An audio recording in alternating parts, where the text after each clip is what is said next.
도저히 믿기지 않았습니다. 그날 APC 정상회의장에서 일어난 장면은 제 인생을 통째로 바꿔놓았습니다. 평생을 외교 전략과 국제안보 분야에 몸담아온 저로서는 그 자리에서 한국이라는 나라가 세계를 흔들어 놓을 줄은 꿈에도 몰랐습니다. 안녕하세요. 저는 리처드 넬슨, 미국 워싱턴 D.C.에서 활동해온 국제정책 자문가입니다. 저는 트럼프 행정부 시절 아시아 태평양 전략의 일부를 설계했던 인물로서 특히 한국을 향한 방위비 분담금 압박, 주한미군 감축 논의, 그리고 통상 마찰 전략을 추진했던 핵심 중 한 명이었습니다. 당시 제 머릿속에 있던 한국은 단순한 작은 동맹국이었습니다. 냉전의 유산으로 남은 주한미군 기지, 북핵 위기의 의존적인 안보 구조, 그리고 기술은 좋지만 미국의 시장과 기술에 여전히 기대고 있는 나라, 그런 이미지였죠. 솔직히 말해 저희 팀 내부에서도 종종 한국을 두고 중국과 일본 사이에 낀 애매한 나라라는 말이 나왔습니다. 그 우렵전은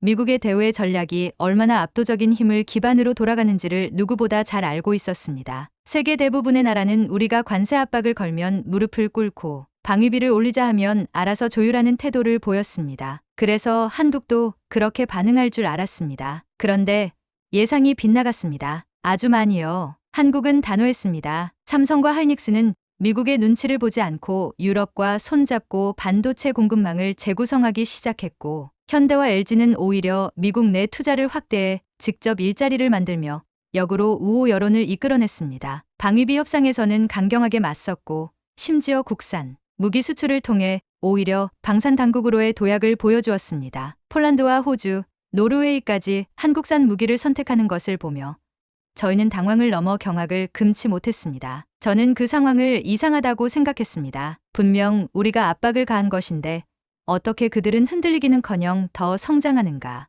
혹시 뭔가 놓친 게 있는 건 아닐까? 그 의문은 점점 커져갔습니다. 그러던 중 결정적인 계기가 찾아왔습니다. 그해 가을 미국은 APEC 정상회의를 주관하는 주요 파트너국 중 하나로 초청을 받았고, 저는 그 자리에 정부 자문위원으로 참석하게 되었습니다. 각국 정상들과 고위 인사들이 모이는 자리였기에 기술과 경제를 주제로 한 전시 부스는 매우 중요한 외교적 장이었습니다. 그런데 그 부스 한가운데 한국이 있었습니다. 삼성, KT, 그리고 한국의 스타트업 연합체들이 펼쳐놓은 기술들은 그야말로 경이로웠습니다. 육지 기반의 통신 인프라, 고체 리튬 배터리로 구동되는 미래형 스마트 그리드, 탄소 중립 AI 기술까지 현장에서 직접 데모를 시연하던 엔지니어들의 수준은 실리콘밸리 못지않았고, 심지어 중국, 독일 대표단이 줄줄이 부스를 찾아와 질문을 쏟아내는 모습에 저는 할 말을 잃고 말았습니다. 그때 저는 처음으로 깨달았습니다. 우리가 아직도 이 나라를 과거의 틀로만 보고 있었구나. 한국은 더 이상 우리가 끌어주는 나라가 아니었습니다. 이미 세계 무대의 중심에서 표준을 제시하고 있었습니다. 그 순간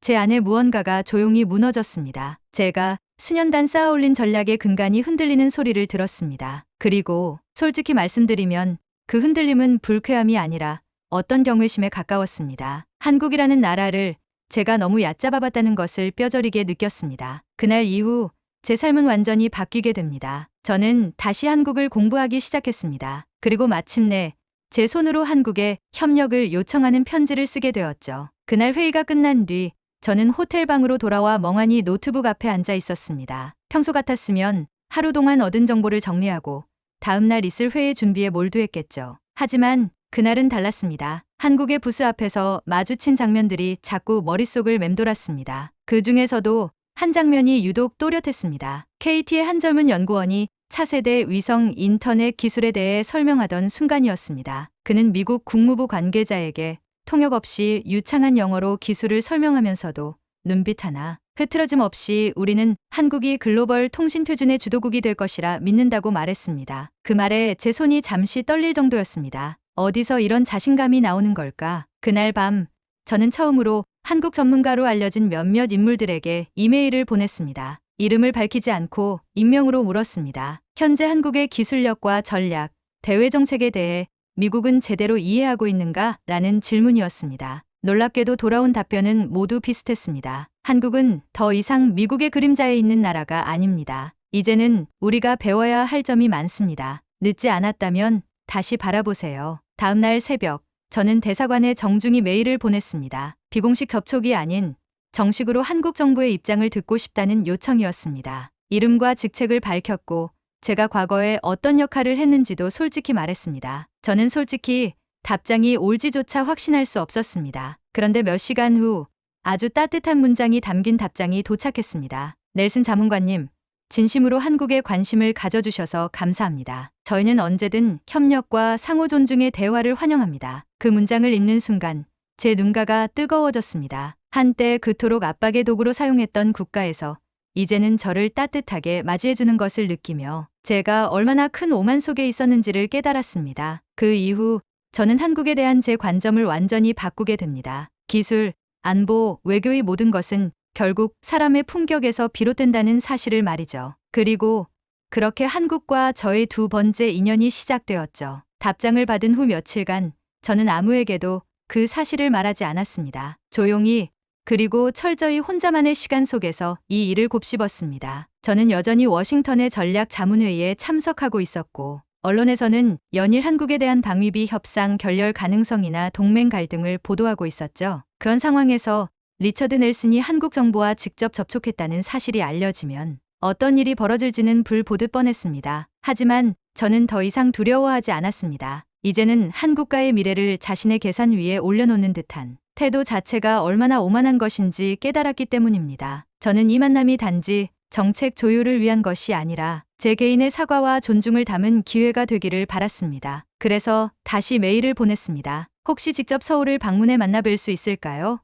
공식적인 회담이 아닌 순수한 인간적 대화로서요. 제가 정말 한국을 이해하고 싶습니다. 며칠 뒤 서울 대사관으로부터 답장이 도착했습니다. 짧은 문장이었지만 저에게는 그것이 새로운 시작이었습니다. 서울에서 뵙기를 기대하겠습니다. 정중히 환영합니다. 그 문장을 보고 저는 한동안 아무 말도 할 수 없었습니다. 과거 제가 설계한 그 수많은 압박들 속에서도 한국은 여전히 인간적인 품위를 잃지 않았다는 사실에 가슴이 먹먹해졌습니다. 저는 서울행 비행기표를 예약했습니다. 그런데 그 사실을 안 몇몇 동료들은 저를 말리기 시작했습니다. 리처드, 미쳤어?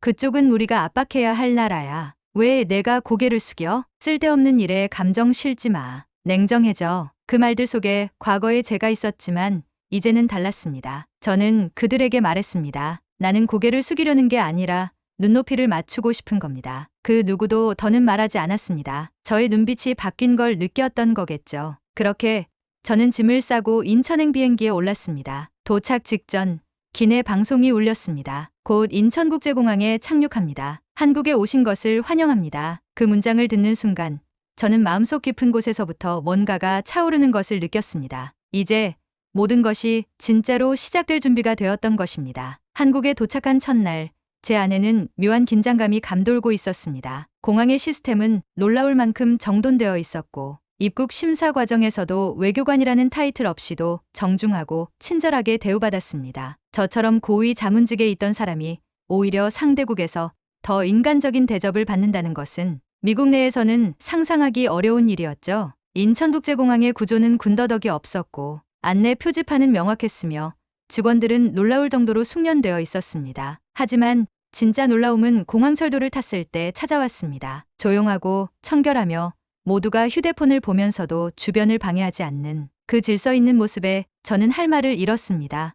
이게 공공교통이라고? 워싱턴 메트로의 늦은 운행, 고장, 그리고 불친절한 응대가 당연했던 저에게는 그야말로 문화적 충격이었습니다. 물론 그 순간 저는 이 모든 것이 그저 외관적인 것일 수도 있다고 여겼습니다. 진짜는 결국 사람을 만나봐야 한다고 생각했죠. 그런 생각은 곧 시험대에 오르게 됩니다. 다음 날 저는 서울광화문 근처에서 외교부 산하 연구기관과 첫 비공식 미팅을 가졌습니다. 상대는 40대 초반의 젊은 박사급 연구원으로 유창한 영어 실력과 단호하면서도 예의를 갖춘 태도를 지닌 인물이었습니다. 회의 초반 저는 무심코 이런 질문을 던졌습니다. 그런데 왜 한국은 그렇게까지 미국의 압박에 강하게 반응했습니까? 결국 미국 없이는 북한 위협에 대응하기 어려운 거 아닌가요? 순간 방 안의 공기가 조용히 가라앉는 듯했습니다. 그 연구원은 미소를 잃지 않으면서도 차분하게 말했습니다. 넬슨 자문관님, 저희는 미국의 동맹이지만 독립된 국가입니다. 한국은 단 한 번도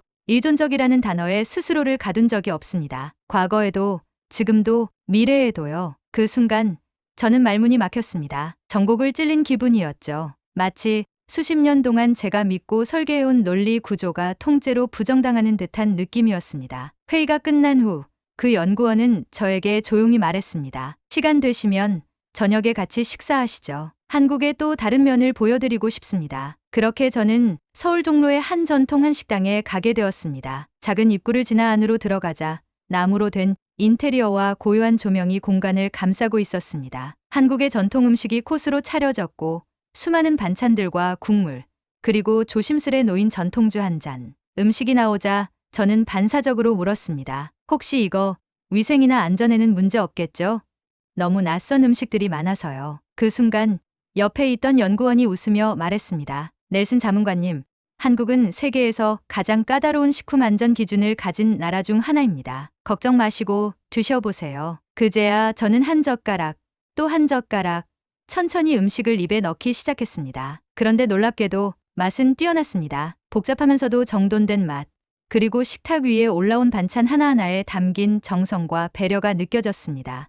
이건 단지 식사가 아니네요. 제가 그렇게 말하자 연구원이 조용히 고개를 끄덕였습니다. 맞습니다. 이건 한국의 문화이자 정신입니다. 한국은 체계와 효율만이 아니라 사람 간의 품격과 관계를 중요시 여깁니다. 그게 진짜 한국입니다. 그날 밤 저는 호텔로 돌아와 창밖의 서울 야경을 보며 오랜 시간 침묵에 잠겼습니다. 그 수많은 불빛들, 그 속에 사는 사람들, 그리고 그들이 만들어낸 사회의 질서와 온기. 저는 조금씩, 아주 조금씩 무너지기 시작했습니다. 서울에서의 나날이 계속될수록 제 마음에는 이상한 평정과 불안이 동시에 깃들었습니다. 모든 것이 지나치게 정돈되어 있었고 사람들은 친절했으며 시스템은 효율적이었습니다. 그것은 제가 알고 있던 성장 중인 국가의 모습이 아니었습니다. 그보다는 완성도 높은 사회에 더 가까웠습니다. 하지만 이상할 정도로 완벽한 경험이 계속되자 저도 모르게 경계심이 올라왔습니다. 혹시 이건 외교적 손님에게 보여주는 포장된 모습은 아닐까? 그리고 마침내 그런 제 의심을 증폭시킬 만한 사건이 터졌습니다. 그날은 서울 강남에서 중소벤처기업부 주최의 포럼이 열리는 날이었습니다. 한국의 스타트업 생태계를 직접 보고 싶었던 저는 자청해서 참석했죠. 다양한 신생기업들이 자신들의 기술을 소개했고 저는 그 중 한 기업의 제품에 깊은 관심을 보였습니다. 특히 한 기술 자율주행 기반 물류 드론 플랫폼은 저의 시선을 사로잡았습니다. 저는 그 자리에서 질문을 이어가며 깊이 있게 대화를 나눴고 대표는 연신 고개를 숙이며 성심껏 대답했습니다. 그런데 오후가 되자 분위기가 묘하게 바뀌기 시작했습니다. 몇몇 직원들이 저를 멀리하는 듯한 기류를 풍기기 시작했습니다. 누군가와 시선을 마주치면 어색한 침묵이 이어졌고 제가 다가가면 누군가는 고개를 돌리기도 했습니다. 저는 처음에 그저 우연이라 생각했지만 나중에 저를 안내하던 통역사가 조심스럽게 말했습니다. 혹시 오전에 대표님에게 질문하실 때 목소리가 좀 높았던 거 기억나세요? 그게 문제가 됩니까? 그냥 기술적인 질문을 했을 뿐인데요. 한국에서는 공개적인 자리에서 상대를 몰아붙이는 걸, 특히 연장자나 발표자에게 그렇게 질문을 이어가는 건 좀 신뢰로 받아들여질 수 있습니다. 그 말을 듣는 순간 심장이 철렁 내려앉았습니다. 저는 평소 미국식 토론 문화에 익숙했습니다. 핵심을 집요하게 파고들고 상대의 허점을 지적하며 개선 방향을 함께 찾는 방식. 그게 건설적인 충돌이라 믿었죠. 하지만 여기서는 그게 오만함으로 보인 겁니다. 그날 밤 저는 호텔 방에서 혼란스러움에 잠 못 들었습니다. 나는 진심이었다. 기술에 감탄했기에 더 알고 싶었던 것이다. 그런데 왜 이렇게까지 어색해져야 하지? 그런 저를 구해준 건 뜻밖에도 그 회사의 대표였습니다. 다음날 아침 제 휴대폰에 짧은 메시지가 도착했습니다. 어제는 많이 놀라셨죠. 사실 저도 긴장한 상태였고 질문에 제대로 대답하지 못해 민망했습니다. 하지만 저는 자문관님의 관심을 진심으로 감사하게 생각합니다. 한국엔 아직 미국식 피드백 문화가 익숙지 않은 사람도 많지만 변화하고 있습니다. 혹시 괜찮으시다면 따로 뵙고 이야기 나누고 싶습니다. 저는 그 문장을 몇 번이고 읽었습니다. 아, 나는 또다시 한국을 내 잣대로 판단하고 있었던 거구나. 이 나라는 단지 효율적인 시스템을 가진 곳이 아니라 사람 사이의 조화를 더 깊이 생각하는 사회였던 겁니다. 그날 대표를 만난 자리에서 저는 정중히 사과했고 그는 웃으며 이렇게 말했습니다. 사실 저도 배운 점이 많았습니다. 그날 질문 덕분에 저희 기술팀은 오늘 밤샘하고 시스템 보완에 들어갔습니다. 진심은 전해지더군요. 그 말을 들은 순간 저는 마음 깊은 곳에서부터 울컥하는 감정을 느꼈습니다. 오해와 갈등을 넘어 우리는 서로에게 배워가고 있었던 겁니다. 그 순간 저는 확신했습니다. 한국은 단지 강한 나라가 아니라 이해할 줄 아는 나라, 존중할 줄 아는 나라라는 것을. 그리고 그날 저는 한국 대사관으로부터 한 통의 전화를 받게 됩니다. 자문관님, 외교부 장관님께서 비공식 오찬 자리를 마련하고 싶으시답니다. 서울 광화문 인근의 고요한 한옥 레스토랑. 검은색 한복을 차려입은 안내인이 문을 열어주었고 정갈하게 정돈된 전통 정원 너머로 외교부 장관이 천천히 다가왔습니다. 그 순간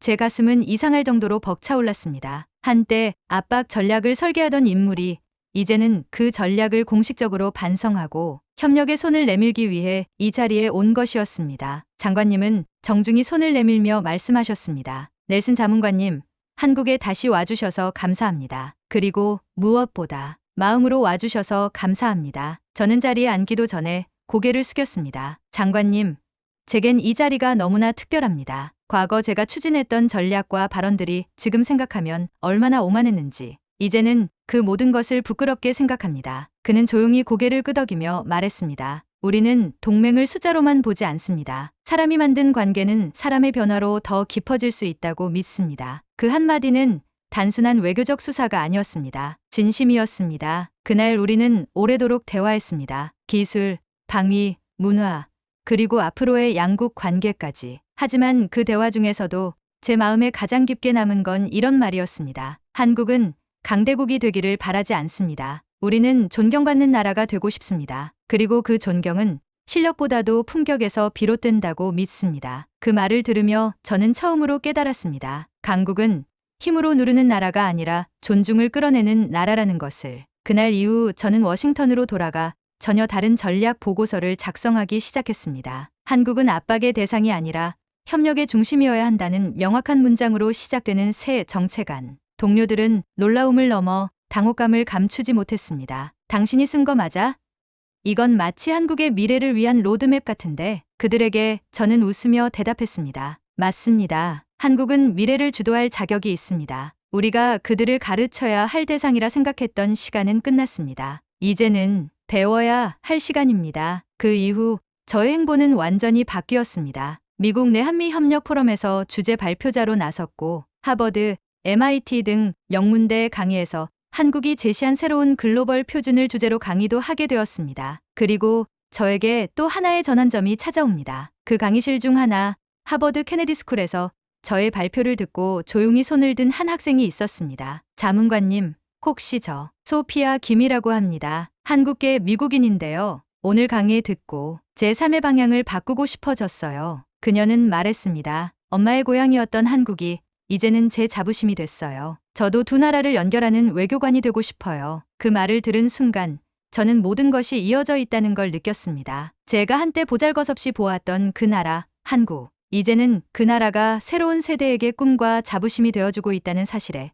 가슴이 뜨거워졌습니다. 그리고 여러분께 묻고 싶습니다. 진정한 강국이란 무엇일까요? 진짜 영향력은 어디에서 오는 걸까요? 그 해답은 바로 이곳 대한민국에 있습니다. 안녕하세요. 저는 스페인 마드리드에서 평범한 회사원으로 살아가던 마리아라고 합니다. 사실 지금은 더 이상 마드리드에 살지 않고 제 인생을 완전히 바꾼 그곳, 칸타브리아 산맥 깊숙한 자락에서 캠핑장을 운영하며 살아가고 있습니다. 오늘 제가 드리는 이야기는 단순한 여행기도 아니고 반려동물에 관한 훈훈한 일화 정도로 끝낼 수 있는 이야기도 아닙니다. 이건 저를 완전히 바꿔놓은 하나의 기적이자 한국의 혼이 어떻게 제 삶에 들어왔는지에 대한 실화입니다. 몇 년 전의 일이었습니다. 어느 날 아침 출근길 버스에서 멍하니 창밖을 바라보다 문득 이런 생각이 들었습니다. 나는 지금 무엇을 위해 살아가고 있지? 9년 동안 광고 기획회사에서 일하며 일주일 중 5일을 사무실에서 보내고 주말엔 지쳐서 침대에 누워만 있었죠. 마치 루프처럼 반복되는 삶. 그 안에서 저는 점점 무채색이 되어가고 있었습니다. 그 시기쯤 돌아가신 할머니께서 남기신 유산이 있다는 걸 알게 되었어요. 바로 칸타브리아 산맥 근처의 외딴 땅이었죠. 어린 시절 할머니의 손을 잡고 그 산맥을 오르내리며 나무와 바위에 이름을 붙이고 계곡물에 발을 담그던 추억이 떠올랐습니다. 제 마음 깊숙한 곳에서 아주 오래 묵혀있던 갈망이 고개를 들더군요.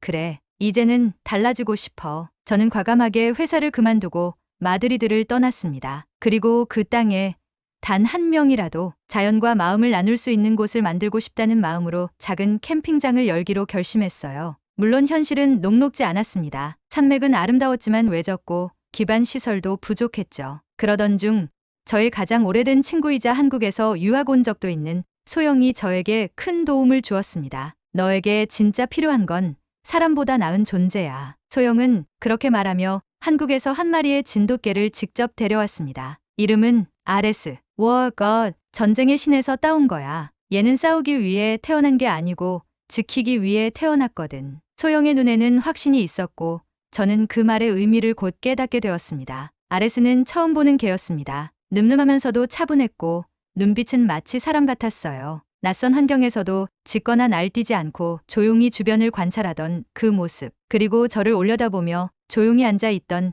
그 첫날의 기억은 아직도 생생합니다. 저는 그 아이가 단순한 개라고는 도저히 믿을 수 없었습니다. 무언가 그 이상이었어요. 그날부터 아레스와의 동거가 시작되었고 캠핑장은 서서히 모습을 갖추기 시작했습니다. 나무를 정리하고 작은 오두막을 짓고 캠프파이어 구역을 만들면서 아레스는 언제나 제 곁을 지켰습니다. 나무 사이를 천천히 걷고 바위 위에 올라앉아 경치를 바라보던 그 모습은 마치 이 산맥의 수호자 같았죠. 무엇보다 놀라웠던 건 아레스의 감각이었습니다. 누군가 캠핑장에 다가오는 걸 저보다 먼저 감지했고 밤에는 혼자서 조용히 주변을 순찰하며 제 텐트 앞에 앉아 있곤 했습니다. 손님이 있을 땐 언제나 조심스럽게 다가가 냄새를 맡고 위협을 느끼지 않으면 다시 제 곁으로 돌아왔어요. 특히 아이들에게는 정말 놀라운 인내심을 보였죠. 아이가 실수로 꼬리를 밟았을 때도 단 한 번도 짖지 않고 그냥 조용히 자리를 피해줬습니다. 아레스의 존재는 곧 입소문을 탔고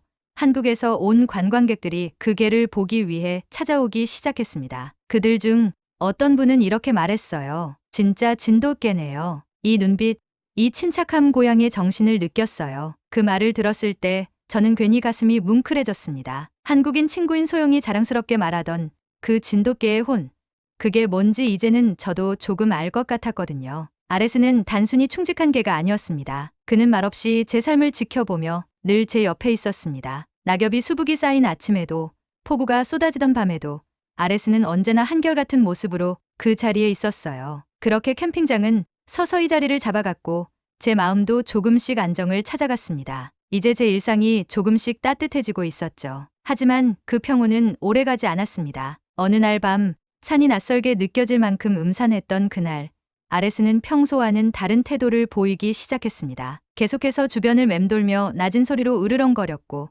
하늘에는 별 하나 없이 구름이 가득했죠. 그리고 그날 밤 마침내 일이 벌어졌습니다. 그날 밤은 이상하리만치 조용했습니다. 흔히 들려오던 벌레 소리도 멀리서 울려오던 부엉이의 울음소리도 없었죠. 숲 전체가 숨을 죽인 듯한 느낌이랄까요. 저도 모르게 잔등에 소름이 돋았고 손에 들고 있던 머그잔이 바닥에 부딪히며 깨져버렸습니다. 그런데 이상하게도 그 소리조차 공기 속에 흩어지지 않고 묵직하게 가라앉는 듯한 기분이 들었습니다. 아레스는 그 순간을 놓치지 않았습니다. 머그잔이 깨지는 순간에도 그 아이는 털끝 하나 움직이지 않고 산 쪽을 응시하고 있었어요. 제 시선이 그 방향으로 향하자마자 어둠 속에서 희미한 그림자가 하나 둘 모습을 드러냈습니다. 처음엔 잘 보이지 않았습니다. 하지만 곧 달빛이 구름 사이로 살짝 스며들며 그 존재를 비추었죠. 그것은 분명 늑대였습니다. 더 정확히 말하자면 새끼 늑대 2마리를 이끄는 어미 늑대였어요. 털은 거칠고 눈빛은 매섭고 걸음은 느리지만 위협적이었습니다. 저는 순식간에 숨이 턱 막혔고 두 다리가 땅에 묶인 듯 움직이지 않았습니다. 아레스, 저도 모르게 이름을 불렀습니다. 그 순간 아레스는 조용히 제 앞에 섰습니다. 그 등은 굳건했고 꼬리는 낮게 깔린 채로 천천히 움직이며 늑대 무리를 향해 다가갔습니다. 절대 소리를 내지 않았습니다. 그 모습은 정말이지 마치 어떤 의식을 치르는 전사의 모습 같았죠. 늑대는 처음엔 경계하는 듯한 태도를 보이다가 갑자기 어미가 큰 소리를 내며 으르렁거렸습니다. 그 순간 새끼들은 뒤로 숨었고 아레스는 재빨리 몸을 낮추며 거리를 좁혀갔습니다. 이건 단순한 짐승 싸움이 아니었습니다. 영역을 지키기 위한 의지, 그리고 제 생명을 지키려는 책임감이 그 작은 진돗개의 몸에서 흘러나왔습니다. 저는 더 이상 지켜볼 수 없었어요. 안 된다고, 물러나라고 외쳤지만 아레스는 뒤돌아보지 않았습니다. 그날의 그 아이는 더 이상 개가 아니었습니다. 산맥 전체가 그의 등에 얹혀있는 듯한 위엄과 사명감이 있었습니다. 두 짐승이 맞붙는 그 순간 주변의 공기가 갈라지듯 긴장감이 감돌았습니다. 늑대는 날렵했고 아레스는 침착했습니다. 격렬한 몸싸움이 시작되었고 소리가 숲을 가르며 퍼졌습니다. 이건 단순한 싸움이 아니었습니다. 생명과 생명의 충돌이었고 아레스는 조금도 물러서지 않았습니다. 그리고 기적이 일어났습니다. 아레스는 캠핑장 근처 지형을 완벽히 활용했습니다. 땅의 경사와 바위의 위치를 계산이라도 한 듯 늑대를 유인했고 결국 절벽 가장자리로 이끌었습니다. 그리고 마지막 순간 몸을 비틀어 늑대의 중심을 무너뜨리며 늑대를 낭떠러지 아래로 떨어뜨렸습니다. 그 뒤의 정적은 말로 표현할 수 없을 만큼 무거웠습니다. 새끼 늑대들은 그대로 도망쳤고 아레스는 천천히 절뚝이며 제게 걸어왔습니다. 몸 여기저기 상처가 있었지만 그 눈빛만은 여전히 또렷했습니다. 저는 그 자리에 주저앉아 울었습니다. 무서워서가 아니라 그 용기와 충직함, 그리고 제 생명을 지켜준 이 존재가 너무 고마워서요. 그날 이후 마을 사람들은 아레스를 수호견이라 부르기 시작했습니다. 이야기는 입에서 입으로 퍼졌고 한국에서 온 관광객들은 진돗개는 그저 개가 아니라 정신입니다. 라며 감격해했습니다. 아레스는 그렇게 스페인의 외딴 산골에서 한국의 혼을 지닌 수호자로 다시 태어난 것입니다. 아레스와 함께한 지 한 달, 두 달이 지날수록 저 자신도 몰랐던 변화를 경험하게 되었습니다. 아침이 되면 저절로 눈이 떠졌고 바깥 공기를 들이마시며 아레스와 산책을 하며 하루를 시작하는 그 시간이 저에게는 일상의 축복이 되었어요. 이곳에서의 삶은 마드리드에서의 직장 생활과는 비교도 되지 않을 만큼 인간적이고 감각적이고 살아있다는 느낌을 주었습니다. 그 중에서도 아레스의 존재는 제 인생을 다시 써내려가는 계기가 되었습니다. 어느 날 스페인 북부에서 온 부부가 캠핑장을 찾았습니다. 조용히 독서를 즐기던 그들은 아레스를 처음 보자마자 무척 놀란 표정을 지었고 이렇게 말했죠. 이런 데는 처음 봐요. 말을 하는 건가요? 그 말을 들은 저는 웃으며 고개를 저었지만 마음 한켠에서는 정말 말을 하지 않더라도 아레스는 사람보다 더 많은 걸 전하고 있다는 생각이 들었습니다. 그리고 어느 날 뜻밖의 손님들이 찾아왔습니다. 바로 한국에서 여행 온 가족이었어요. 아버지, 어머니, 그리고 중학생 딸까지 셋이 함께였는데 아레스를 보는 순간 딸아이가 눈물을 흘리는 걸 보고 깜짝 놀랐습니다. 얘 우리 집에서 키우던 진돗개랑 똑같이 생겼어요. 이름도 아레스래요. 그 가족과 함께 저녁 식사를 하며 이야기를 나누던 중 그들은 아레스의 행동 하나하나에 감탄하며 이 아이는 정말 한국의 정신을 닮았다고 말했죠. 진돗개는 단순히 개가 아니에요. 한국인에게는 혼이에요. 지켜야 할 대상, 함께 살아가는 동반자죠. 그 말이 저에게 깊게 박혔습니다. 혼이라니요. 저는 진돗개가 충직하고 영리하다는 이야기는 들은 적이 있었지만 그것을 민족의 정체성과 연결짓는 한국인의 감성은 저에게는 신선한 충격이었습니다. 그날 밤 저는 혼자 캠핑장 가장자리에 있는 큰 바위에 앉아 밤하늘을 바라보며 생각에 잠겼습니다. 아레스는 그 옆에 조용히 앉아 있었죠. 저는 문득 아레스에게 말을 걸었습니다. 너는 정말 한국의 혼이야?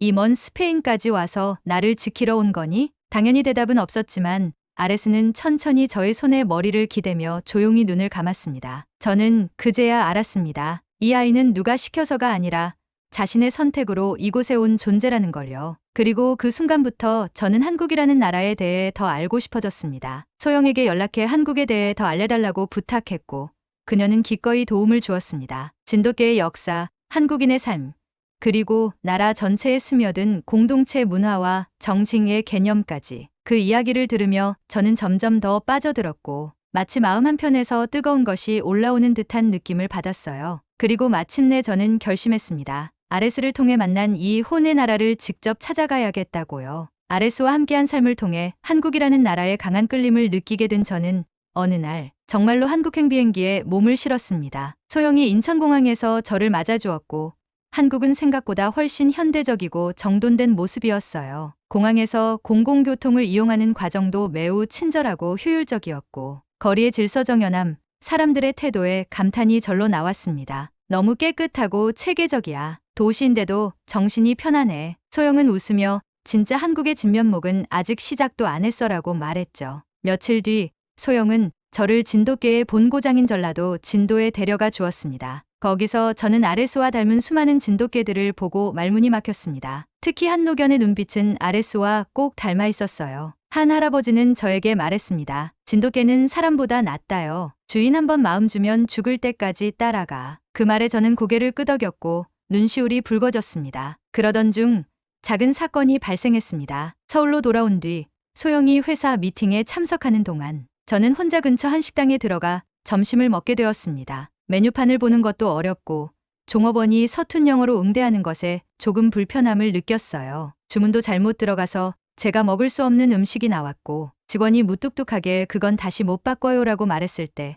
저는 마음이 무너졌습니다. 역시 여기도 다르지 않네. 내가 괜히 한국에 너무 큰 기대를 했던 걸까? 그날 밤 저는 소영에게 씁쓸한 감정을 털어놓았습니다. 이 나라도 결국은 사람 사는 곳이더라. 그러자 소영은 조용히 제게 물었습니다. 그 식당 어디였어? 다음 날 아침 우리는 다시 그 식당을 찾아갔습니다. 주방장은 저를 보자마자 깜짝 놀라며 다가왔고 다짜고짜 제 손을 붙잡았습니다. 정말 죄송합니다. 제가 어제 너무 무뚝뚝하게 대해드렸죠. 한국말을 몰라서 불편하셨을 텐데 그것도 모르고 알고 보니 어제 저를 응대한 직원은 외국인 고객이 너무 긴장한 나머지 평소답지 않게 말수가 줄었고 제가 화가 났다고 오해했다는 겁니다. 그들은 전날 밤 회의를 열고 외국인 손님을 위한 친절 매뉴얼을 만들었다고 했습니다. 그 진심에 저는 다시 고개를 들 수밖에 없었습니다. 한국은 완벽한 나라가 아니었지만 부족함을 채우기 위해 스스로를 돌아보는 태도를 갖춘 나라였습니다. 그리고 그 중심에는 정칭이라는 서툴지만 진실된 감정이 흐르고 있었죠. 바로 그때 저는 확신했습니다. 아레스가 제게 전해준 혼과 정신은 단지 개 한 마리의 성격이 아니라 그가 살아온 나라의 문화와 깊게 연결되어 있다는 거요. 그는 말하지 않고도 그 정신을 온몸으로 전달하고 있었던 겁니다. 그날 밤 서울의 한강변에서 산책을 하며 저는 아레스를 떠올렸습니다. 너는 이 나라의 얼굴이었구나. 내가 너를 만나지 않았더라면 절대 이 감정을 알지 못했을 거야. 그날 밤 서울의 한강변을 걷고 있던 저는 조용한 강물 소리를 들으며 또다시 그 아이 아레스를 떠올렸습니다. 그 아이와의 첫날 산맥 속에서 불안에 떨던 제 곁을 묵묵히 지켜주던 모습, 늑대와의 사투 끝에 절뚝이며 제게 다가오던 그 모습이 자꾸만 떠올랐어요. 저를 향해 주저없이 달려와 준 그 결단력, 그 용기, 그 애틋함. 그것은 단순한 본능이나 훈련의 결과가 아니었습니다. 그리고 문득 눈물이 났습니다. 아레스, 너는 단지 개가 아니었어. 너는 나를 살린 거였어. 그리고 나를 한국으로 이끌었어. 그 순간이었습니다. 강 건너편에서 보이던 한 가족의 모습이 저의 시선을 사로잡았습니다. 아이를 업은 아버지와 그 옆에서 조용히 손을 맞잡고 걷는 어머니, 그리고 그들 앞을 걷는 한 마리의 개, 깔끔하게 정돈된 흰색 털, 위험 있는 발걸음, 주인을 살피는 눈빛. 그 모습은 아레스를 떠올리기에 너무도 완벽했습니다. 그 강아지 역시 진돗개였습니다. 순간 제 마음에 어떤 깨달음이 찾아왔습니다. 아레스는 지금 저기에서도 살아가고 있구나. 이 땅 곳곳에 그 정신이 깃들어 있는 거였습니다. 아레스는 특별한 존재였지만 동시에 한국이라는 땅에서 자라난 수많은 존재들과 연결되어 있었던 겁니다. 그리고 저는 다시 결심했습니다. 이 정신을, 이 이야기를 세상에 알리고 싶어. 단순히 캠핑장을 운영하며 그곳에 오는 손님들에게만 이야기하는 걸로는 부족하다는 생각이 들었습니다. 아레스의 이야기를, 그 정신과 한국의 정칭을 담은 이야기를 더 많은 사람들에게 전하고 싶었어요. 그래서 돌아가면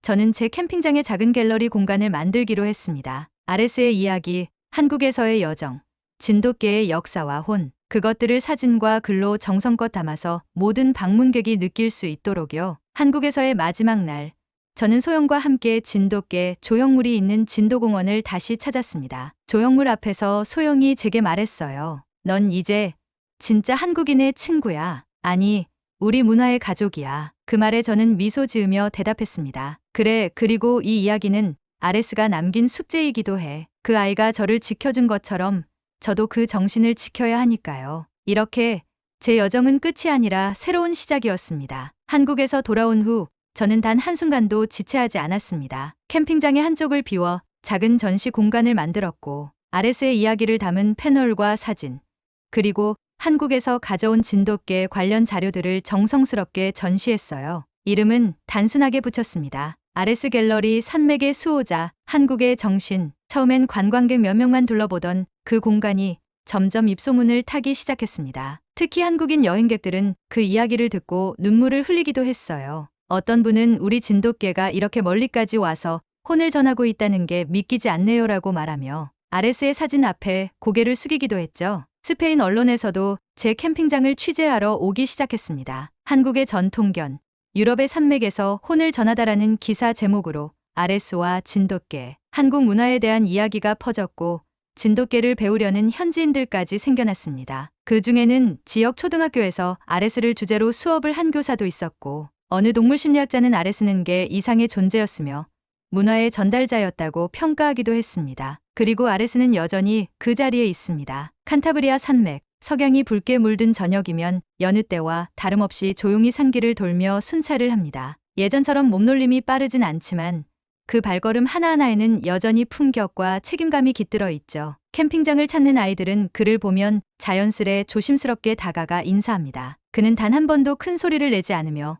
모든 것을 관찰하고 필요한 순간에만 조용히 움직입니다. 이제 저는 아레스를 단순한 반려동물이 아닌 내 삶의 전환점이라 부릅니다. 아레스는 저를 살렸고 한국을 알게 했으며 제 삶의 진정한 방향을 찾게 해주었어요. 그 아이는 스페인 땅 위에 존재하는 한국의 혼이었습니다. 이 이야기를 통해 누군가가 진돗개의 품격을, 한국 문화의 깊이를, 그리고 인간과 동물 간의 신비로운 유대감을 조금이라도 느낄 수 있다면 아레스는 아직도 제 곁에서 살아 숨쉬고 있는 겁니다. 오늘도 저는 저녁 무렵이 되면 조용히 아레스와 함께 산길을 걷습니다. 붉은 하늘 아래에서 바람을 맞으며 저는 조용히 속삭입니다. 아레스, 고마워. 너는 나를 바꾼 기적이었어. 2025년 3월, 아직 찬 기운이 남아있던 도쿄의 봄날이었습니다. 저는 문부과학성, 즉 일본 교육부의 행정관으로 일하고 있습니다. 그날은 평소처럼 조용한 출근길이었죠. 하지만 저를 기다리고 있었던 것은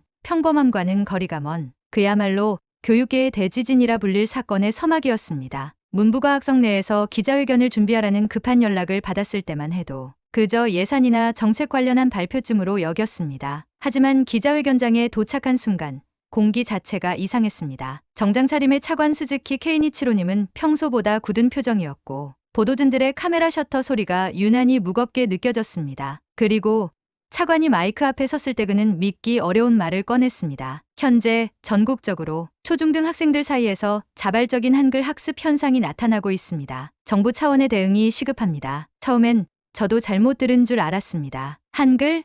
한국 문자? 어느새 기자들 사이에서는 왜 한국 문자가 우리 교육계에서 이슈가 되는가에 대한 질문들이 쏟아졌고 일부는 아예 조롱 섞인 표정이었습니다. 하지만 차관님은 진지했습니다. 그는 여러 도시에서 수집한 학습 보고서를 펼쳐들며 실제 사례를 보여주었죠. 이건 도쿄 미나토구 한 중학교의 사례입니다. 학생 12명이 자발적으로 한글 동아리를 결성하고 한국어 원서를 읽고 있습니다. 오사카, 교토, 후쿠오카에서도 같은 현상이 발생하고 있으며 그 확산 속도가 굉장히 빠릅니다. 그 말을 듣고 제 손에 들린 보고서를 다시 한번 확인했습니다. 실제 수업 시간에 한글을 연습한 흔적들, 학생들이 직접 쓴 간단한 한국어 일기, 그리고 교사들의 증언이 담긴 자료들이었습니다. 그중 한 문장이 저의 뇌리에 깊게 박혔습니다. 한글을 배우고 나서야 처음으로 문자를 읽는 게 재밌다고 느꼈어요. 오사카 텐노지 고등학교 2학년 유우타. 잠시 눈을 감고 숨을 골랐습니다. 25년 동안 교육정책에 몸담아 왔지만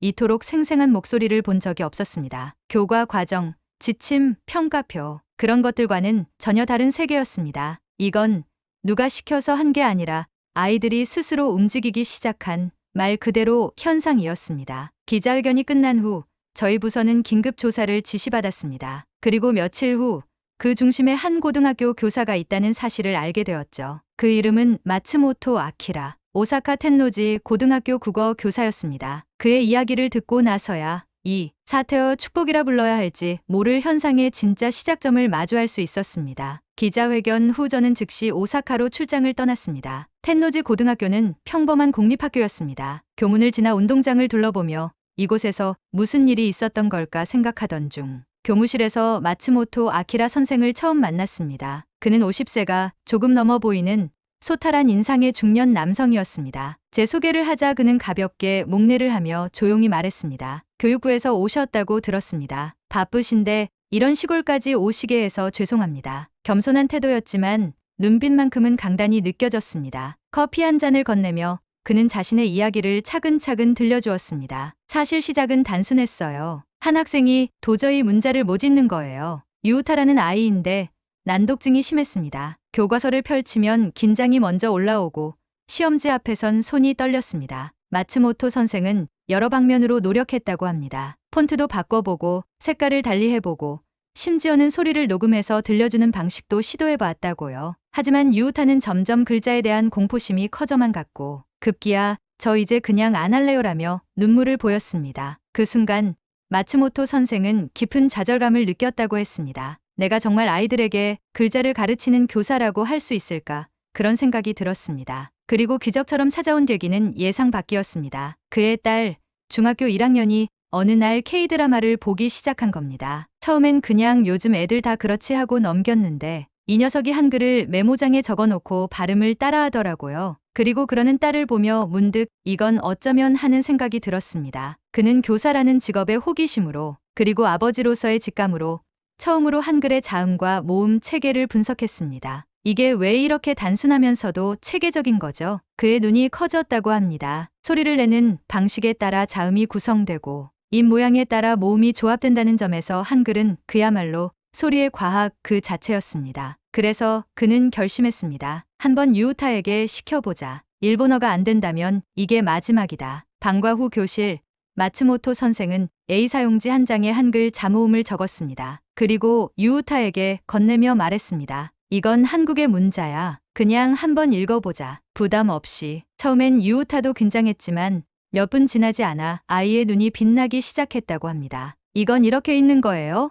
가, 나, 다, 이건 쉬운데요? 그리고 3일 후 마츠모토 선생에게 유우타가 다가와 말했습니다. 선생님, 저 한글로는 읽을 수 있어요. 그 순간 마츠모토 선생은 말문이 막혔다고 했습니다. 교직 25년 동안 아이 입에서 들은 그 어떤 말보다 가슴 깊이 파고드는 한마디였다고요. 그 일이 있고 난 후 유우타는 달라졌습니다. 자신감을 갖게 되었고 친구들 앞에서 스스로 읽기를 시도하며 웃었습니다. 그리고 마츠모토 선생은 조심스럽게 이 사례를 교직원 회의에서 소개했죠. 그날 이후 학교는 변하기 시작했습니다. 그날 이후 텐노지 고등학교의 교실은 조용히 변화하고 있었습니다. 한글로 문장을 읽어낸 유우타의 사례는 곧 학부모 회의에서도 공유되었고 난독증으로 어려움을 겪고 있던 다른 학생들의 부모들이 하나둘 문의를 해오기 시작했습니다. 선생님, 우리 아이도 혹시 해볼 수 있을까요? 다른 문자로는 안 됐는데 혹시 한글이라면. 마츠모토 선생은 조심스럽게 방과 후 특별활동 형식으로 한글 읽기 실험반을 시작했습니다. 처음엔 유우타를 포함한 3명. 하지만 한 달이 채 지나기도 전에 12명이 되었고 2달 후에는 다른 반 교사들이 자발적으로 동참하겠다고 나섰습니다. 그중엔 국어과뿐 아니라 수학, 미술 교사도 있었습니다. 처음엔 반신반의했지만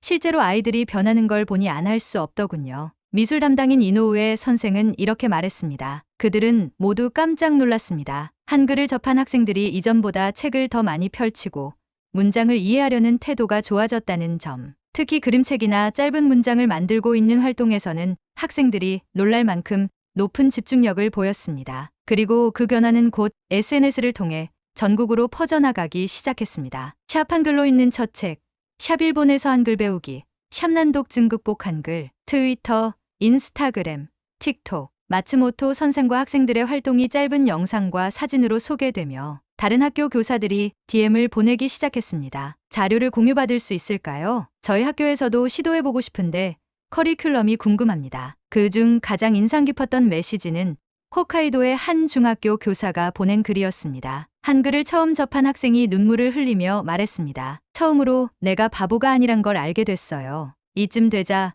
교육계 내부에서도 움직임이 생기기 시작했습니다. 일부 교대 교수들은 비공식 세미나를 열었고 한글의 시각인지 구조에 대한 연구라는 주제로 논문을 준비하는 이들도 생겼습니다. 그리고 도쿄의 학원가 역시 반응을 보였습니다. 대형 서점의 외국어 코너에선 한국어 교재가 평소보다 3배 이상 빠르게 팔리기 시작했고 특히 초급 한글 입문서는 입고 후 바로 품절되는 현상이 벌어졌습니다. 한 학부모는 지역 커뮤니티 방송에 나와 이렇게 말했습니다. 처음엔 왜 외국 문자를 굳이 싶었는데요. 우리 아이가 스스로 공부하겠다고 책상 앞에 앉는 걸 보고 생각이 바뀌었습니다. 한글은 그 자체로 아이들의 마음을 열어주는 열쇠 같아요. 그 시기 교육부에도 각종 문의가 빗발쳤습니다. 한글을 정규 수업에 도입할 수 있나요? 교사 연수 자료가 있습니까? 정책적 가이드라인이 필요한 시점 아닙니까? 처음에는 혼란스럽기만 했던 이 현상이 점차 교육 혁신의 실마리로 주목받기 시작한 것입니다. 하지만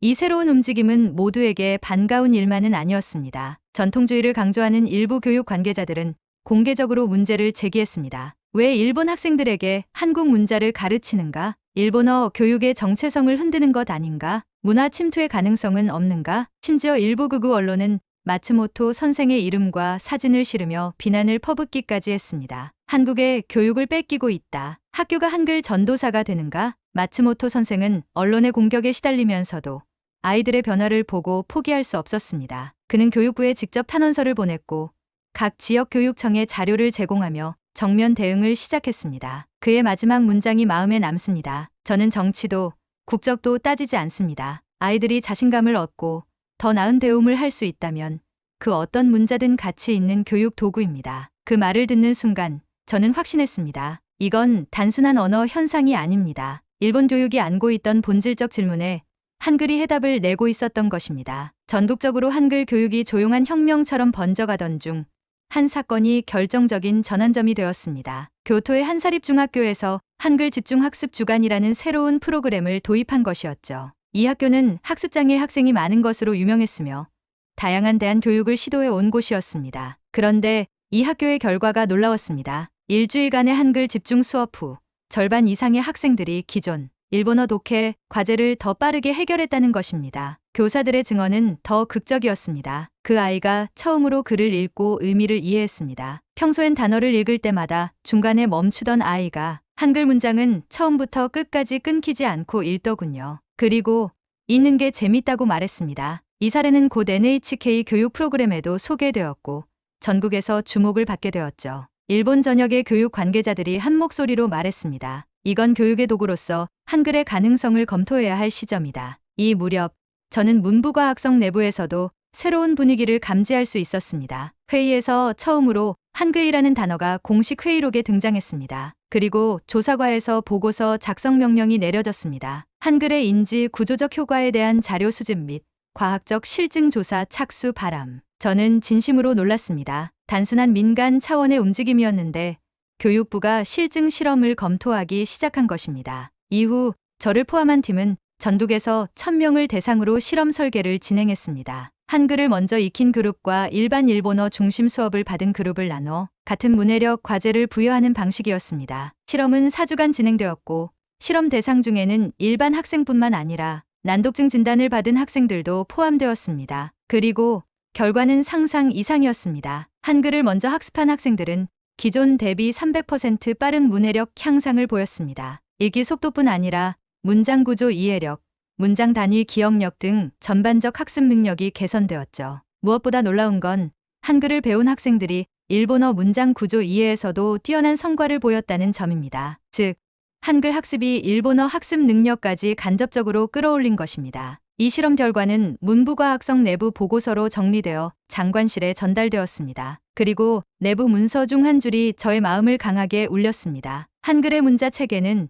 우리가 지금껏 간과해왔던 학습 다양성에 대한 실마리를 제공하고 있다. 그제야 저도 한 가지 사실을 깨달았습니다. 이건 단순히 한국 문자라는 외적인 요소가 아닙니다. 한글은 지금 모든 아이가 배울 수 있는 기회를 제공하고 있었던 것입니다. 그 후 문부과학성 내부에서는 각 실무자들의 시각도 바뀌기 시작했습니다. 처음엔 반발하던 몇몇 고위 공무원들도 마츠모토 선생의 교실을 직접 방문하고 난 뒤엔 말이 달라졌습니다. 아이들이 눈빛이 다르더군요. 그 눈빛 앞에서 국적이나 전통 같은 건 참 무의미하게 느껴졌습니다. 스즈키 차관, 또한 몇몇 대학은 한글 기반 교육 실험이라는 이름으로 연구 프로젝트를 시작했고 일본 국립일과대학에서는 뇌영상 기술을 활용해 한글 학습과 두뇌 반응 간의 관계를 분석하기 시작했습니다. 모든 것이 변화하고 있었지만 그 중심에는 한 가지 진실이 자리 잡고 있었습니다. 글자를 읽지 못하던 아이들이 글자를 읽게 되었고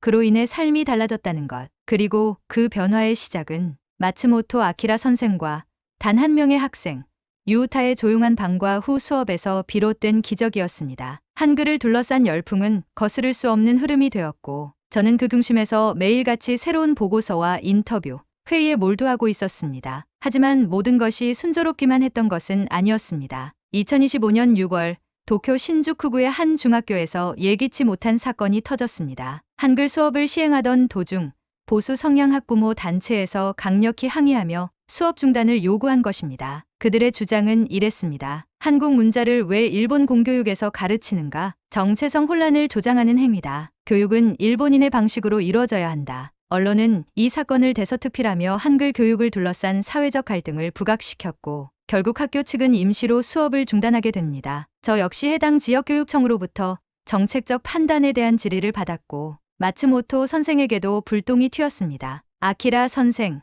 조심하셔야 합니다. 당신이 상징이 되었어요. 지금은 누군가의 희망이지만 동시에 누군가의 표적이기도 합니다. 그는 조용히 고개를 끄덕이며 말했습니다. 알고 있습니다. 하지만 아이들이 보여준 변화, 저는 그걸 배신할 수 없습니다. 그러던 중 또 하나의 예상치 못한 위기가 찾아왔습니다. 한 인터넷 커뮤니티에서 한글 학습의 효과에 대한 실험이 조작되었다는 루머가 퍼지기 시작한 것입니다. 정부가 한국과의 협력을 빌미로 한글을 밀어붙이고 있다. 특정 단체의 지원이 있었다는 식의 음모론이 번졌고 한글 학습에 대한 대중의 신뢰가 흔들리기 시작했습니다. 문부과학성 내부에서도 당혹감이 퍼졌습니다. 실제로 외부 자금이 유입된 건 없나? 한글 수업을 임시 중단하는 게 좋지 않겠는가? 회의실 안에서는 보이지 않던 긴장감이 팽팽히 흐르고 있었습니다. 그리고 그때 결정적인 사건이 벌어졌습니다. 한 학부모가 방송사 인터뷰에서 마츠모토 선생과 유우타의 이야기를 왜곡해 말한 것입니다. 우리 아이가 괜히 한글 배웠다가 더 헷갈려졌어요. 일본어도 제대로 못 읽는데 한국어까지 가르치는 건 너무하잖아요. 그 발언이 방송을 타자마자 마츠모토 선생은 수십 통의 항해 전화를 받았습니다. 학교 앞에는 항해 피켓을 든 몇몇 시위자까지 등장했죠. 저는 그 소식을 듣고 충격에 빠졌습니다. 이게 다 우리의 실수인가? 정말 무리한 시도를 했던 걸까? 그 순간 저는 직접 마츠모토 선생에게 전화를 걸었습니다. 전화기 너머의 그의 목소리는 예상보다 담담했습니다. 죄송합니다. 저 때문입니다. 아닙니다. 선생님의 잘못이 아닙니다. 우리가 더 분명한 증거와 근거를 내놓았어야 했습니다. 그리고 그는 말을 이어갔습니다. 사실 유우타가 며칠 전 병원에 실려갔습니다. 스트레스가 너무 심해서요. 자신 때문에 이런 일이 생겼다고 생각하는 것 같더군요. 그 말을 듣는 순간 제 눈앞이 캄캄해졌습니다. 이건 실험이 아니었습니다. 실존하는 아이의 삶이었고 감정이었고 변화였습니다. 그날 밤 저는 문부과학성 장관에게 직접 보고서를 제출했습니다. 한글 교육 실험은 정치도 외교도 아닙니다. 이건 우리가 그동안 놓쳐왔던 교육 사각지대의 아이들을 위한 마지막 희망입니다. 그리고 다음 날 뜻밖의 일이 일어났습니다. 유우타의 어머니가 한 인터넷 커뮤니티에 익명으로 글을 올린 것입니다. 저는 유우타의 엄마입니다. 제 아이는 난독증으로 15년을 힘들게 살았습니다. 한글을 배우고 처음으로 자신을 부끄러워하지 않았습니다. 다시 책을 펼치고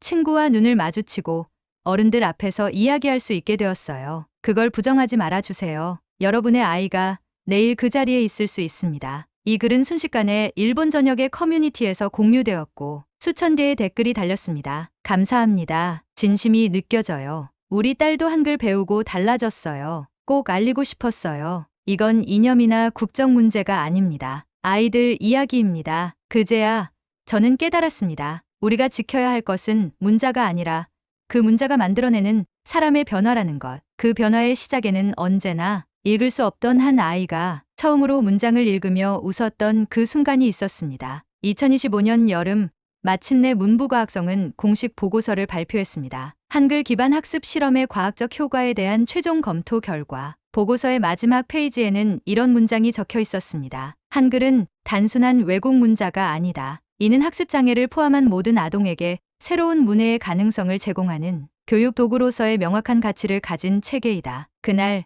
교육에는 조용한 충격에 휩싸였습니다. 그리고 저는 마츠모토 아키라 선생께 가장 먼저 연락을 드렸습니다. 선생님, 해냈습니다. 그는 말없이 전화를 받았고 몇 초간 침묵이 흐른 후에야 조용히 말했습니다. 감사합니다. 무엇보다 유우타가 이 말을 듣고 너무 기뻐하겠네요. 실제로 유우타는 병원에서 퇴원 후 기자 인터뷰에서 이렇게 말했습니다. 제가 처음으로 글을 읽을 수 있었던 건 한글 덕분이에요. 그리고 제가 누군가에게 도움이 될 수 있었다는 게 지금도 믿기지 않아요. 그의 눈빛은 이전과 달랐습니다. 자신을 부끄러워하던 소년이 아닌 자신의 경험을 통해 세상을 바꾸고 싶어 하는 당당한 청년이었습니다. 그 소식은 일본을 넘어 전 세계로 퍼졌습니다. 핀란드 교육부는 해당 사례를 분석한 리포트를 자체 발간했고, 독일 함부르크 대학은 한글 기반 문해력 연구소를 설립했습니다. 미국에서는 MIT 언어인지학과가 한글의 학습 효과에 대한 실험을 본격적으로 시작했고, 남아프리카 공화국 교육부는 읽기 장애 아동을 위한 국제 표준 대체 문자로 한글을 검토 중이라는 공식 발표를 했습니다. 지금 한글은 더 이상 K-팝과 K-드라마 속의 상징이 아닙니다. 한글은 인류 모두에게 공평한 학습 기회를 제공하는 열쇠가 된 것입니다. 그리고 그 중심엔 15세 일본 소년과 그의 국어 교사, 그리고 500년 전 백성을 위해 문자를 만든 한 왕이 있었습니다. 그 사실을 떠올리면 지금도 가슴이 뭉클해집니다. 세종대왕께서 1443년에 창제하신 이 글자, 훈민정음이라 불린 이 문자가 오늘날 2025년 일본의 한 교실에서 읽을 수 없던 한 아이의 삶을 바꾸고 결국 세계 교육의 패러다임을 뒤흔들고 있다는 사실. 그것은 그저 우연이 아니라 진심이 만든 결과였습니다. 그리고 저는 이제야 알게 되었습니다. 우리가 매일 쓰는 이 문자 하나가 얼마나 대단한 힘을 품고 있었는지를요. 저는 오늘도 한글을 씁니다. 그리고 그 글자가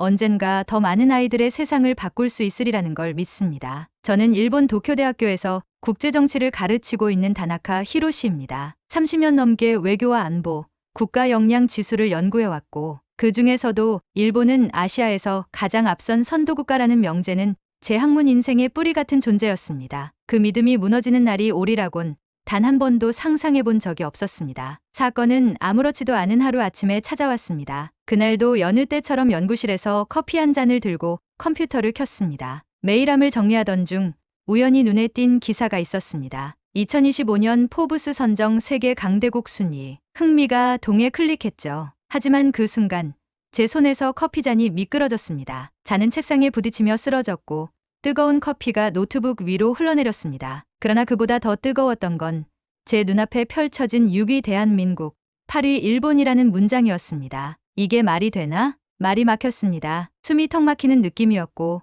눈을 비비며 다시 확인했지만 틀림없는 사실이었습니다. 제 머릿속은 아득해졌고 입에서는 저도 모르게 한마디가 튀어나왔습니다. 이건 오류야. 뭔가 잘못된 거야. 급하게 기사를 스크롤하며 기준 항목을 확인했습니다. 경제 성장률, 수출 경쟁력, 기술 자립도, 국방력, 문화 영향력. 하나하나가 제가 수년간 강의에서 인용해왔던 국가 역량 지수 기준과 일치했습니다. 그렇다는 것은 포브스의 평가는 단순한 미디어 선정이 아니라 실제 국제사회에서의 평가였던 것이죠. 저는 말없이 집으로 돌아왔습니다. 얼굴이 사색이 된 채로 현관문을 열자 딸 아야카가 달려왔습니다. 아버지, 무슨 일이세요? 안색이 너무 안 좋으세요. 응, 그냥 논문을 하나 봤는데 좀 이해가 안 되는 결과가 있어서 말이다. 잠시 후 아내 유미코와 아들 타쿠야도 거실로 나왔습니다. 제 표정을 본 유미코는 다정하게 물었습니다. 설마 그 포브스 기사 보신 거예요? 어떻게 알았지? 저도 아까 봤어요. 사실 요즘 그 이야기 많이 돌아다녀요. 직장에서 한국 출장 다녀온 분들이 하나같이 하는 말이 있잖아요. 이제 한국이 일본보다 앞서간다고. 그런 말 아무렇게나 하면 안 되지. 저는 목소리를 높이고 말았습니다. 우린 전자, 자동차, 고속철, 무역 흑자 모든 면에서 30년 이상 앞서 있었잖아. 어떻게 그렇게 쉽게 바뀔 수가 있어? 이런 건 다 미디어의 조작이거나 일시적인 착오야. 그 순간 타쿠야가 조용히 입을 열었습니다. 아버지, 저도 그렇게 생각했어요. 근데 한국 친구들이랑 온라인 게임하면서 많이 달라졌어요. 그쪽은 오지 속도도 빠르고 통신비도 싸고 음식도 앱으로 바로 오고 우리랑 다르더라고요. 진짜 실감나게. 딸 아야카도 거들었습니다. 그리고 요즘 유튜브만 봐도 알잖아요. K-팝, K-드라마, 한국 화장품에 외국인 줄 서고 배터리, 반도체 뉴스는 매주 나오고 친구들도 한국으로 교환학생 가고 싶다는 말 자주 해요. 그 말을 들으며 저는 혼란스러웠습니다. 이건 단순한 세대 차이의 문제일까요? 아니면 정말로 일본이 지금 무언가 뒤처지고 있는 것일까요? 그날 밤 저는 혼자 연구실에 앉아 모든 통계와 데이터를 다시 정리했습니다. IMF, UN, NATO, WB 전 세계 공식 기관의 수치를 하나하나 들춰가며 한국이라는 단어를 검색했습니다. 그 결과는 충격 그 자체였습니다. GDP 대비 기술 투자 비율, 고등교육 이수자 수, 전기차 배터리 점유율, 3나노 반도체 공정, 그리고 방위산업 수출 세계 4위. 심지어 K방산의 최대 수출국은 중동, 유럽, 아프리카를 포함한 다국적이었습니다. 이게 진짜일 리가. 한참을 멍하니 화면을 바라보다가 저는 결국 그 사람을 떠올렸습니다. 서울대학교 정치외교학과 김정태 교수. 제 박사과정 시절 일본으로 유학을 왔던 제자였죠. 지금은 한국 안보정책 분야에서 꽤 이름을 알리고 있는 전문가입니다. 몇 년 만에 그에게 연락을 했습니다. 정태야, 나 지금 뭐가 뭔지 모르겠다. 직접 한국에 가봐야 할 것 같구나. 교수님, 늦지 않으셨습니다. 직접 보시면 이해되실 겁니다. 제가 모든 걸 준비하겠습니다. 그 한마디에 저는 무거운 심장을 안고 비행기 티켓을 끊었습니다. 비로소 저는 현실을 마주하기 위한 여정을 시작한 것입니다. 그날 밤은 좀처럼 잠들 수가 없었습니다. 스탠드 불빛 아래 책상에 쌓여있는 논문 더미를 바라보며 생각했습니다. 내가 믿어온 30년은 과연 무엇이었는가? 제 안의 자존심은 무너지고 있었고 동시에 의심이라는 파도가 정신을 집어삼키고 있었습니다. 생각해보면 한국은 언제부터 이렇게 달라지기 시작했던 걸까요? 2002년 한일 월드컵 때 그들의 열정과 응원을 보며 놀라긴 했지만 그저 일시적인 현상이라며 넘겼습니다. 삼성, 현대가 급성장했을 때도 일본 기술의 변형일 뿐이라며 평가절하했습니다. K-팝이 빌보드를 점령하고 드라마가 넷플릭스 1위를 찍을 때도 글로벌 일시적 현상이라며 고개를 저었죠. 하지만 이제는 달랐습니다. 하나 둘 모든 숫자가 그 반대를 말하고 있었습니다. 냉정하게 보자면 한국은 이미 영향력 있는 국가가 아니라 선도 국가로 전환되고 있었던 것입니다. 밤 2시 결국 저는 창문을 열었습니다. 도쿄 시내의 불빛은 여전히 찬란했지만 제 가슴은 이상할 정도로 공허했습니다. 그때 제 기억 속에서 잊고 있던 제자의 한마디가 떠올랐습니다. 교수님, 언젠간 일본도 한국을 통해 미래를 배우게 될 날이 옵니다. 그 당시엔 가볍게 넘겼습니다. 하지만 지금은 그 말이 마치 예언처럼 가슴을 찌르더군요. 저는 김정태 교수에게 다시 전화를 걸었습니다. 그는 잠결에도 바로 받았습니다. 교수님, 괜찮으세요? 정태야, 한국에 가고 싶다. 내가 너무 오랫동안 멈춰 있었던 것 같구나. 교수님 기다리고 있었습니다. 전화를 끊고 난 뒤 저는 조용히 노트북을 열어 항공권을 예약했습니다. 직접 가보지 않으면 나는 이 시대를 이해할 수 없겠구나. 그 생각이 점점 분명해졌습니다. 그날 밤 저는 처음으로 한국을 통해 일본을 되돌아보는 학문적 전환점을 인정했습니다. 아마 그것이 제 평생 연구 여정 중 가장 중요한 첫걸음이었을 것입니다. 그리고 제 손에 남겨진 포브스 기사 한 장이 모든 것을 다시 쓰기 위한 서막이 되었습니다. 김정태 교수의 초대를 받아 저는 곧바로 서울행 비행기에 올랐습니다. 비행기 안에서도 내내 생각이 많았습니다. 정말 내가 과민 반응을 한 걸까? 혹시 진짜 세계가 변한 걸까? 한국이 정말 일본보다 앞서간 걸까? 그 질문은 인천공항에 도착하자마자 단순한 추측이 아닌 체감으로 다가오기 시작했습니다. 비행기 문이 열리고 공항 게이트를 지나던 순간 놀라운 건 시설이나 규모가 아니었습니다. 그 안에 담긴 에너지였습니다. 모든 게 체계적이고 자동화되어 있었고 안내판은 영어, 일본어, 중국어, 한국어가 동시에 표기되어 있었습니다. 해외에서 온 사람들을 위한 환영 메시지와 서비스 동선까지 완벽했습니다. 출국장에서 짐을 찾고 공항 리무진 버스 매표소를 찾는 과정도 인상적이었죠. 직원이 다가와 자연스럽게 영어로 말을 걸었고 불편한 점이 있냐며 안내까지 해줬습니다. 제가 일본인이라고 하자 미소 지으며 도쿄도 좋아하지만 서울도 요즘 많이들 찾으세요. 라고 말하더군요. 그 말이 어딘가 묘하게 제 귀에 오래 남았습니다. 도쿄도 좋아하지만 서울도 요즘 언젠가부터 서울이 세계 도시들의 중심축이 되어가고 있다는 것을 느끼게 했습니다. 호텔에 도착하자 김정태 교수가 마중 나와 있었습니다. 교수님, 오랜만입니다. 뵙게 되어 영광입니다. 그래, 정태야. 내가 그렇게 말한 이유를 이제는 조금 알 것 같구나. 그는 웃으며 말했습니다. 그럼 서울이 얼마나 바뀌었는지 직접 보여드리겠습니다. 그날 저녁 우리는 강남의 한 식당으로 향했습니다. 고급 레스토랑도 아니었고 특별히 유명한 맛집도 아니었습니다. 하지만 식당 안은 북적였고 테이블마다 수십 가지의 반찬이 차려졌습니다. 이게 다 기본이에요. 그 말에 저는 다시 한번 놀랐습니다. 일본에서는 하나하나 가격을 따져야 할 반찬들이 이곳에선 기본이라니. 그러던 중 인상적인 장면이 있었습니다. 식사를 마치고 나오는데 한 외국인 관광객 무리가 식당 앞에서 사진을 찍고 있더군요. 그들은 Best in Seoul, So clean and friendly라고 외치며 환호성을 질렀습니다. 그들이 들고 있던 스마트폰엔 한국 음식 사진이 가득했고 바로 옆엔 뷰티 스토어에서 방금 구입한 듯한 화장품 쇼핑백이 쌓여 있었습니다. 그 장면을 보며 저는 속으로 중얼거렸습니다. 이게 정말 내가 알던 한국이 맞나? 다음날 아침 김 교수는 저를 코엑스에서 열리는 국제산업기술 심포지엄으로 데려갔습니다. 그곳엔 수많은 국가의 기술기업 대표들이 참여해 있었고 한국 측 발표자는 완벽한 영어로 발표를 이어가고 있었습니다. 주제는 3나노 반도체 공정에 자립하였습니다. 저는 깜짝 놀랐습니다. 일본도 여전히 반도체 기술에선 자부심이 강했지만 3나노급 공정을 이미 실현하고 미국, 유럽과 수출 협약을 맺고 있다는 사실은 처음 알았습니다. 이어진 발표에선 K배터리, 무인기술, 사이버 안보 시스템이 소개되었습니다. 그 발표 자료 하나하나가 제 가슴을 압박했습니다. 일본이 갖고 있는 우월감은 단순히 과거의 추억일 뿐 아닐까? 중간중간 쉬는 시간에 다른 참가자들과 대화할 기회가 있었습니다. 독일에서 온 연구원은 말했습니다. 요즘은 다들 한국에 주목하고 있어요. 시스템, 반응 속도, 기술 확산력까지 빠르거든요. 그의 말투엔 감탄이 묻어났습니다. 또한 미국 벤처기업 대표는 이렇게 말했습니다.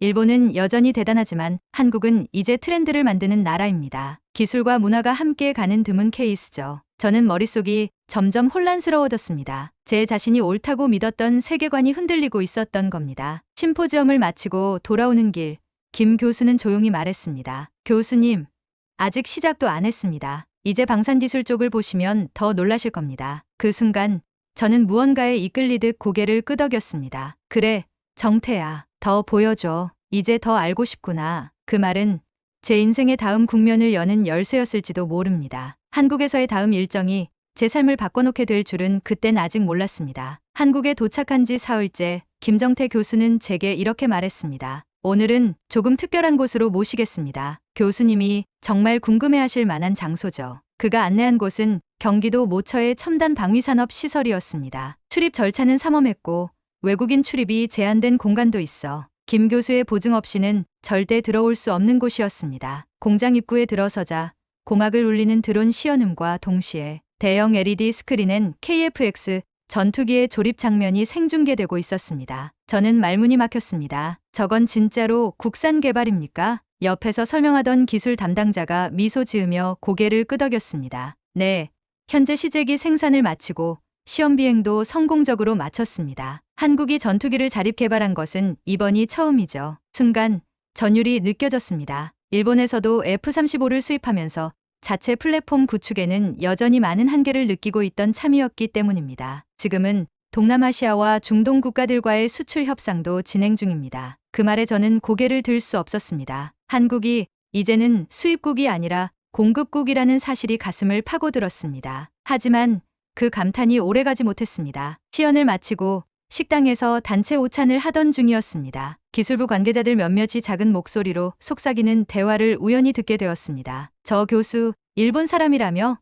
아직도 일본이 앞서 있다고 믿는 거 아니야? 그래서 감탄하는 척하는 거지. 속으론 무시할걸? 그 말은 망치처럼 머리를 내려쳤습니다. 저는 순간 젓가락을 놓고 입을 꾹 다물었습니다. 한참을 멍하니 있던 저를 보고 김정태 교수가 조심스럽게 물었습니다. 교수님, 무슨 일 있으세요? 저는 아무 말도 하지 못했습니다. 말 한마디가 나오질 않았습니다. 속이 끓어올랐고 제가 바보가 된 기분이었어요. 이 나라 사람들도 결국은 일본을 경계하고 적대감 속에 나를 보는 건가. 그 순간 제가 한국에 와서 느꼈던 모든 감탄과 환대, 놀라움이 모두 가식처럼 느껴졌습니다. 그날 밤 호텔 방으로 돌아온 저는 침대에 앉아 멍하니 천장을 바라보았습니다. 나는 왜 이곳에 온 걸까? 배우러 온 것이었나? 아니면 자존심을 되찾기 위해서였나? 이런 생각을 하던 중 핸드폰 알람이 울렸습니다. 김 교수에게서 메시지가 와 있었습니다. 교수님, 내일 오전 병원 일정 잊지 마세요. 한국 의료 체계도 보여드리고 싶습니다. 솔직히 내키지 않았습니다. 하지만 이미 예정된 일정이니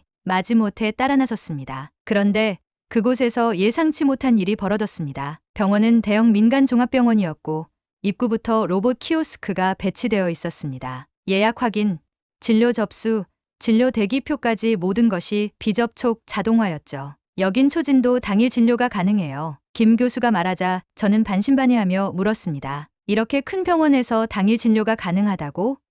네, 예약이 빡빡하지만 외국인 전용 창구도 있고 보험 시스템이 잘 되어 있어요. 잠시 후 저는 실제로 진료실로 안내받았습니다. 놀라운 건 의료진의 전문성과 응대 태도였습니다. 영어를 유창하게 구사하며 모든 진료 과정을 상세히 설명해 주었고 심지어 제가 가진 만성 허리 통증에 대한 조언까지 구체적으로 해주더군요. 그때였습니다. 진료를 마치고 나오는 길, 김 교수와 마주친 의료진이 제게 이렇게 말했습니다. 다나카 교수님 맞으시죠?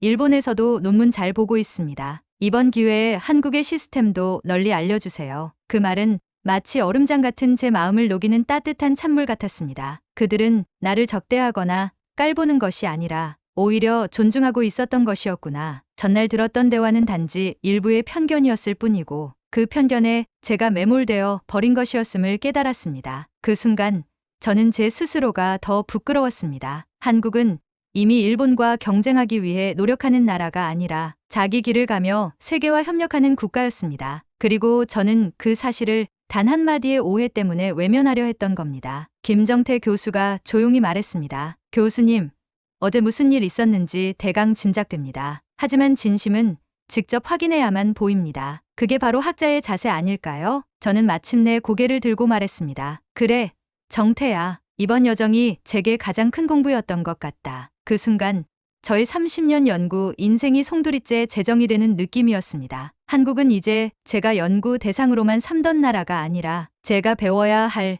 선생의 위치에 있었던 것이죠. 서울에서의 마지막 날, 저는 한강이 내려다 보이는 호텔 라운지에 앉아 고요히 창밖을 바라보고 있었습니다. 한강 너머로 저무는 노을빛, 그 아래로 흘러가는 자동차들의 물결. 그 속에 담긴 에너지는 단순한 도시의 분주함이 아니었습니다. 그것은 변화의 속도, 도전의 의지, 그리고 미래를 향한 의식이었습니다. 제 연구 인생 30년 동안 수많은 국가를 다녔고 수많은 강대국들의 시스템을 분석해왔습니다. 하지만 이번 한국 방문은 그 어떤 학문적 자료보다 더 깊은 울림과 통찰을 안겨주었습니다. 비행기에 오르기 전 김정태 교수가 공항까지 배웅을 나왔습니다. 우리는 말없이 공항 커피숍에 앉아 있었습니다. 그가 먼저 입을 열었습니다. 교수님, 한국은 완성된 나라가 아닙니다. 다만 멈추지 않는 나라입니다. 저는 고개를 끄덕이며 웃었습니다. 그게 가장 부러운 점이야. 일본은 멈춘 채 자만하고 있었는지도 몰라. 아직 늦지 않았습니다. 일본도 다시 시작할 수 있어요. 그리고 그런 변화를 이끌 분이 바로 교수님 같은 분입니다. 그의 그 말은 제 가슴 깊은 곳을 울렸습니다. 비행기가 일본 상공을 지날 때 저는 처음으로 내가 진짜 일본을 사랑한다면 더 이상 과거의 영광에 안주해선 안 된다는 생각을 하게 되었습니다. 도쿄로 돌아오자 가족이 공항에 마중 나와 있었습니다. 제가 도착하자 아야카가 가장 먼저 뛰어와 제게 물었습니다. 아버지, 한국은 어땠어요? 저는 조용히 아야카의 머리를 쓰다듬으며 대답했습니다. 많이 놀랐단다. 부끄러울 정도로. 그날 밤 우리는 오랜만에 내 가족이 함께 식탁에 둘러앉았습니다. 유미코가 조심스럽게 물었습니다. 당신 뭐라도 느끼고 온 거죠? 저는 눈을 감고 그리고 천천히 말했습니다. 이제야 알겠어. 내가 평생 가르치던 건 과거의 일본이었지. 미래의 아시아가 아니었다는 걸. 식탁 위엔 잠시 정적이 흘렀고 아들 타쿠야가 말했습니다. 아버지, 그럼 앞으로는 어떻게 하실 거예요? 저는 힘주어 대답했습니다. 반박 논문은 쓰지 않겠다. 대신 일본이 앞으로 나아가기 위해 어떻게 한국과 협력하고 배워야 할지를 연구할 거다. 그리고 그 첫 페이지에 이렇게 적을 거야. 한국은 더 이상 비교의 대상이 아닌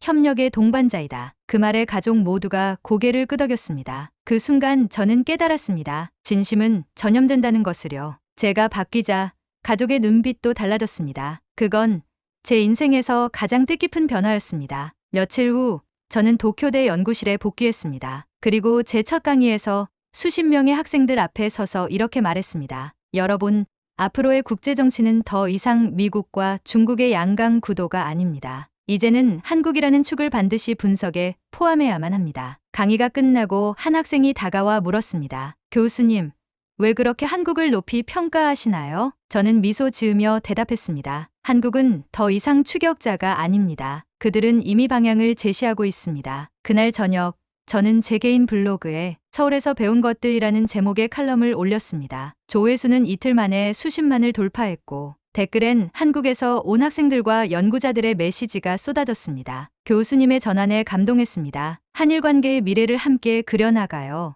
일본에서도 이런 학자가 계신다는 사실에 희망이 생깁니다. 저는 조용히 키보드를 내려놓고 하늘을 올려다보았습니다. 그 속에서 저는 분명히 느꼈습니다. 이제 제 인생의 후반전은 진짜 미래를 마주보는 길이 될 것이라는 확신을요.